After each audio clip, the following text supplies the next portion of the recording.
ಮಹಿಳೆಯರು ಮತ್ತು ಮಕ್ಕಳ ಸುರಕ್ಷತೆ ಕುರಿತು ಜಾಗೃತಿ ಮೂಡಿಸುವ ನಿಟ್ಟಿನಲ್ಲಿ ಅಕ್ಕಪಡೆಯ ಪೊಲೀಸ್ ಅಧಿಕಾರಿ ಹಾಗೂ ಸಿಬ್ಬಂದಿಯವರು ಶಿಡ್ಲಘಟ್ಟ ನಗರದ ವಿವಿಧ ಸರ್ಕಾರಿ ಕಚೇರಿಗಳು, ಶಾಲೆಗಳು ಹಾಗೂ ವಸತಿ ನಿಲಯಗಳಿಗೆ ಭೇಟಿ ನೀಡಿ ಮಕ್ಕಳಿಗೆ, ಅಧಿಕಾರಿಗಳಿಗೆ ಅರಿವು ಕಾರ್ಯಕ್ರಮಗಳನ್ನು ನಡೆಸಿಕೊಟ್ಟರು.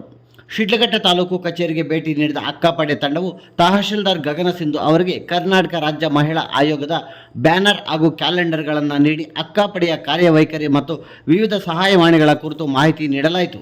ಹಾಗೆಯೇ ನಗರಸಭೆ ಕಾರ್ಯಾಲಯಕ್ಕೂ ಭೇಟಿ ನೀಡಿ ಜಾಗೃತಿ ಮೂಡಿಸಲಾಯಿತು.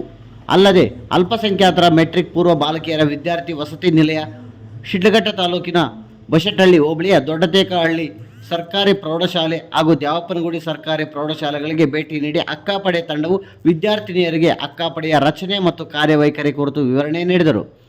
ಇನ್ನು ಈ ವೇಳೆ ತುರ್ತು ಸಹಾಯವಾಣಿ 112, ಮಕ್ಕಳ ಸಹಾಯವಾಣಿ 1098, ಮಹಿಳಾ ಸಹಾಯವಾಣಿ 181, ಸೈಬರ್ ಸಹಾಯವಾಣಿ 1930 ಕುರಿತು ಮಾಹಿತಿ ನೀಡುವುದರ ಜೊತೆಗೆ ಪೋಕ್ಸೋ ಕಾಯ್ದೆ, ಬಾಲ್ಯ ವಿವಾಹ ನಿಷೇಧ ಕಾಯ್ದೆ, ಕೌಟುಂಬಿಕ ದೌರ್ಜನ್ಯ ತಡೆ ಕಾಯ್ದೆ, ಬಾಲಕಾರ್ಮಿಕ ನಿಷೇಧ ಕಾಯ್ದೆ, ಸಂಚಾರಿ ನಿಯಮಗಳು, ಮೊಬೈಲ್ ಹಾಗೂ ಸಾಮಾಜಿಕ ಜಾಲತಾಣಗಳ ದುರ್ಬಳಕೆ, ಸೈಬರ್ ಅಪರಾಧಗಳು, ಸರಗಳ್ಳತನ, ಮನೆಗಳ್ಳತನ ಹಾಗೂ ಮಕ್ಕಳ ಕಳ್ಳ ಸಾಗಾಣಿಕೆ ಕುರಿತು ಅರಿವು ಮೂಡಿಸಲಾಯಿತು. ಮಾದಕ ವಸ್ತುಗಳ ದುಷ್ಪರಿಣಾಮಗಳು ಹಾಗೂ ತಪ್ಪು ದಾರಿಗೆ ಹೋಗುವುದರಿಂದ ಉಂಟಾಗುವ ಅನಾಹುತಗಳ ಬಗ್ಗೆಯೂ ವಿದ್ಯಾರ್ಥಿಗಳಿಗೆ ಮಾಹಿತಿ ನೀಡಿದರು. ಇದೇ ವೇಳೆ ಮಾನವೀಯತೆ ಮೆರೆದ ಅಕ್ಕಪಡೆ ತಂಡ ಶಿಡ್ಲಘಟ್ಟ ತಾಲೂಕಿನ ದ್ಯಾವಪ್ಪನಗುಡಿ ದೇವಸ್ಥಾನದ ಬಳಿ ಸುಮಾರು 75 ವರ್ಷದ ವೃದ್ಧೆಯೊಬ್ಬರು ಜೇನುಹುಳುಗಳ ದಾಳಿಗೆ ಒಳಗಾಗಿ ಸಂಕಷ್ಟದಲ್ಲಿದ್ದುದನ್ನು ಗಮನಿಸಿದರು.